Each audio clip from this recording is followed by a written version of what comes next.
Assalamualaikum warahmatullahi wabarakatuh.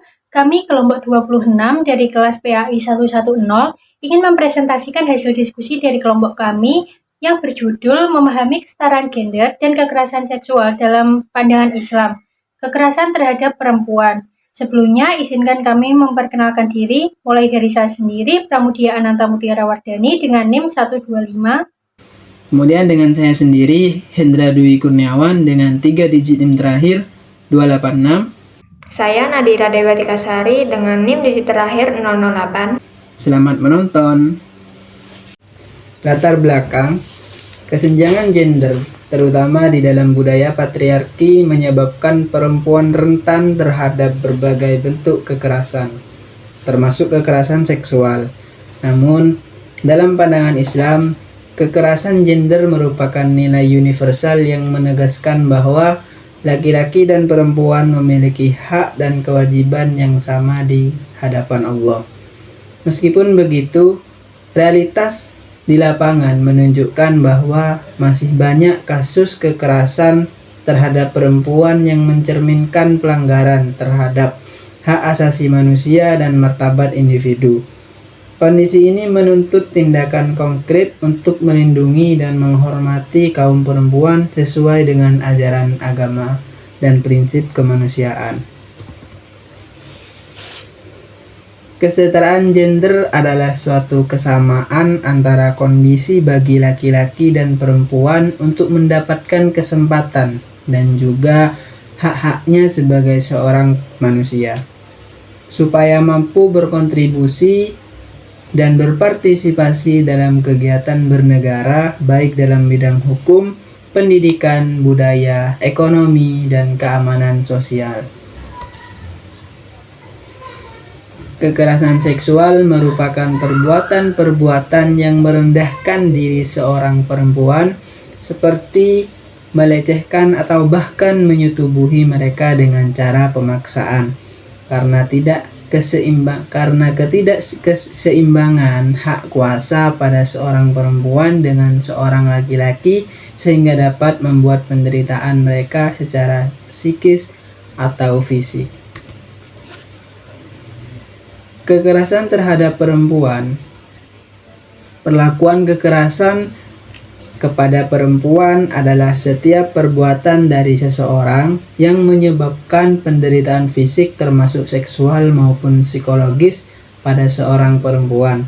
Kekerasan kepada perempuan terjadi karena ketidakseimbangan antara hak kuasa laki-laki dan perempuan.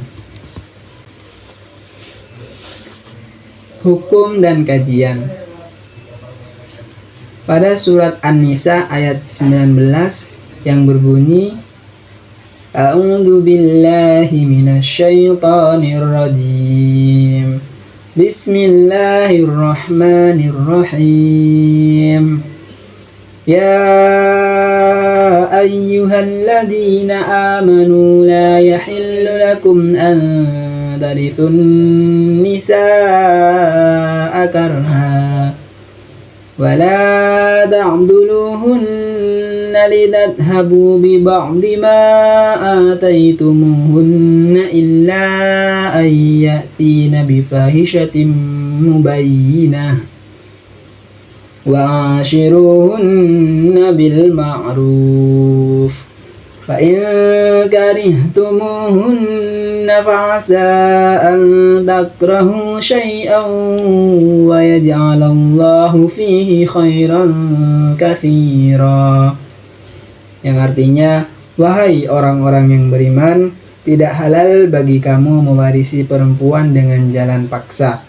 Janganlah kamu menyusahkan mereka karena hendak mengambil kembali sebagian dari apa yang telah kamu berikan kepadanya, kecuali apabila mereka melakukan perbuatan keji dan nyata.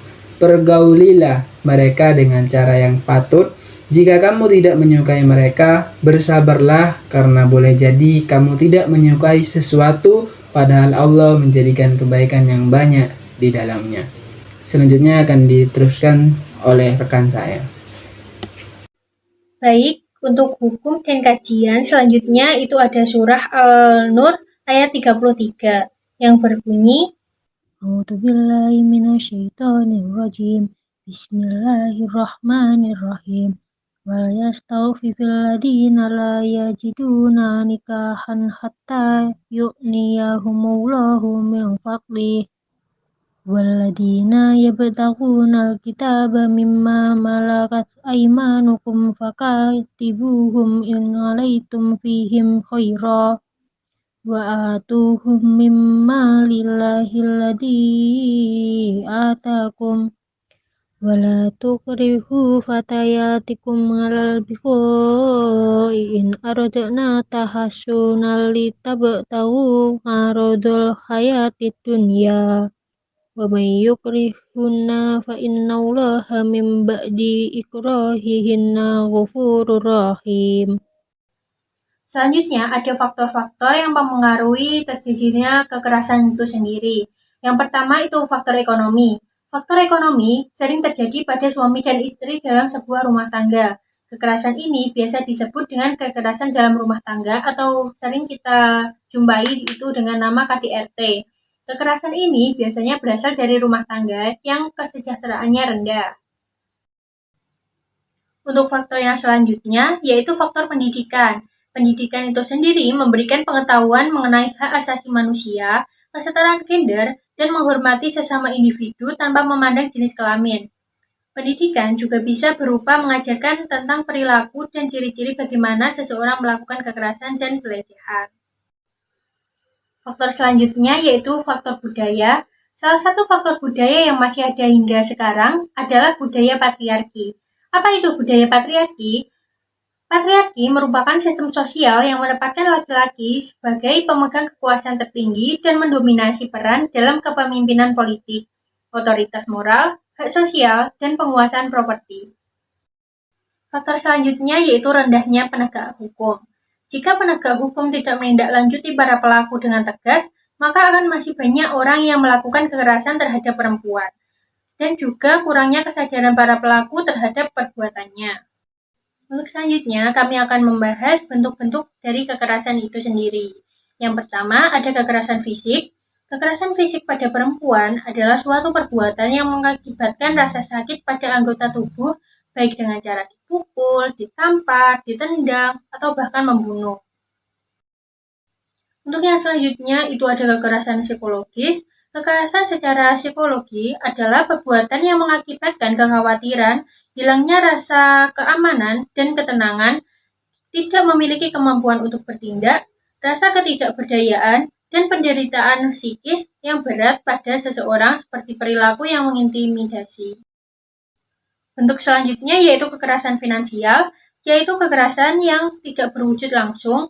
Hal ini berbeda dengan kekerasan fisik maupun kekerasan seksual yang dapat terlihat. Bentuk kekerasan yang terakhir yaitu kekerasan seksual. Kekerasan yang satu ini dapat berupa pemaksaan untuk melakukan hubungan seksual melalui paksaan, menipu korban, menakut-nakuti, bahkan mengancam korban. Setelah membahas bentuk-bentuk kekerasan tersebut, kami akan menyebutkan beberapa dampak yang disebabkan oleh kekerasan itu sendiri. Yang pertama yaitu dampak fisik. Terjadinya kematian merupakan dampak fisik yang paling parah dari kekerasan terhadap perempuan. Fisik perempuan pada umumnya sangat lemah, tidak sekuat laki-laki. Jika pelaku terus-menerus melakukan kekerasan kepada perempuan, maka korban tersebut bisa akan menjadi meninggal dunia. Yang selanjutnya yaitu dampak psikologis. Perempuan mempunyai hati dan pikiran yang lebih sensitif daripada laki-laki. Maka bisa jadi perempuan akan mengalami trauma dan depresi saat mengalami kekerasan. Dan juga korban akan menganggap dirinya dikucilkan dari lingkungan akibat dari kekerasan tersebut. Selanjutnya adalah contoh kasus kekerasan pada perempuan. Pada tahun 2022, bulan September, artis terkenal Rizky Bilar ditangkap sebagai tersangka atas kasus KDRT terhadap istrinya yang bernama Lesti Kejora. Lesti Kejora melaporkan kepada pihak berwajib atas dugaan kekerasan fisik dan emosional dari Rizky Bilar. Awalnya, pasangan suami istri tersebut mengalami pertengkaran, tetapi berujung menjadi tindakan kekerasan. Rizky Bilar mencekik, menarik leher, dan membanting tubuh Lesti Kejora ke kasur. Dari akibat tersebut, Lesti mengalami luka fisik dan trauma. Rizky Bilar terancam hukuman 5 tahun penjara atas KDRT yang dilakukan kepada istrinya. Tetapi, Lesti Kejora memilih untuk mencabut laporannya dan berdamai dengan Rizky Bilar, karena hal tersebut menghambat dan menghalangi proses hukum. Dan selanjutnya ada perspektif Al-Quran. Dalam Al-Quran pada surah An-Nisa ayat 34 yang berbunyi, A'udzubillahi minasyaitonirrajim, Bismillahirrahmanirrahim. Ar-rijalu qawwamuna 'alan nisa'i bima qadallahu ba'dahum 'ala ba'din wa bima anfaqu min amwalihim. Fasalihatu qanitatun hafizatul lil ghaibi bima hafizallah. Wallati takhafuna nusyuhahunna fa'izahunna wahjuruhunna fil madaji'i wadribuhun.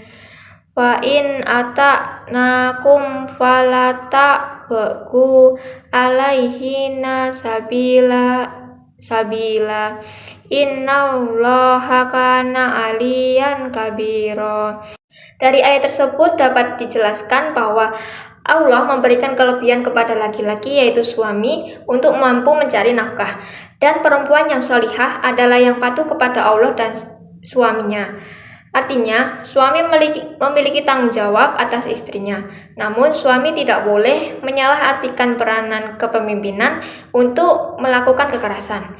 Istri harus patuh kepada suami selagi apa yang dilakukan suami itu baik dan tidak dilarang dalam ajaran Islam. Istri juga berhak menolak jika ajaran suami menyimpang atau salah dalam ajaran Islam. Selanjutnya ada surah An-Nisa ayat 128 yang berbunyi, A'udzubillahi minasyaitonirrajim. Bismillahirrahmanirrahim.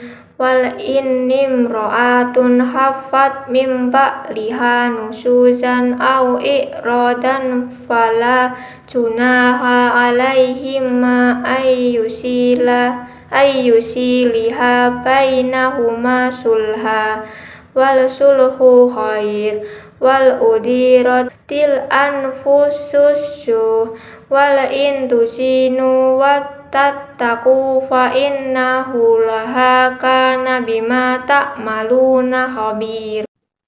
Dari ayat tersebut dijelaskan tentang solusi bagi istri yang khawatir dengan sikap suaminya yang nusyus atau tidak acuh.